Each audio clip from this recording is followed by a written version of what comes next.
Yes ભાઈ, કેમ છો? શું નામ તમારું? પ્રથમ પ્રથમ. ઓકે, તો ભાઈ આ ભાઈ કરે છે, પણ આ બધું એમનું વર્ક છે. પણ તમને કહી દઉં કે ઘણીવાર આપણી પાસે શરીરના બધા અંગ હોય, આપણી પાસે સમય હોય, પણ કામ ઘણાને નથી કરવું હોતું, જેમાં આળસ આવતી હોય. પણ આ ભાઈ છે જે બોલી પણ નથી શકતા અને સાંભળી પણ નથી શકતા, તે છતાં પણ એ આટલું કામ કરી રહ્યા છે. અને તમે આપ કાં છે હો? કાં છે? બોમ્બે. ને બોમ્બે થી આવ્યા છે.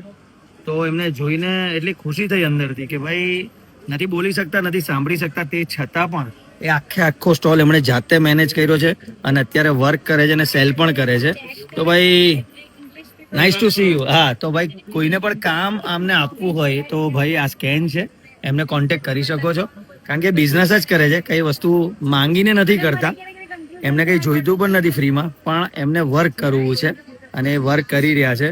તો બહુ ખુશી થઈ આવા લોકોને મળીને, બહુ આનંદ થાય કે ભાઈ એમના શરીરના બે મુખ્ય અંગ કહેવાય ને, બોલવાનું ને સાંભળવાનું, એટલે કે મોઢું અને કાન બેઉ વર્ક નથી કરતા, એ છતાં પણ એ અત્યારે સરસ મજાનું વર્ક કરી રહ્યા છે. તો ભાઈ ઓલ ધ બેસ્ટ ભાઈ, ગુડ લક.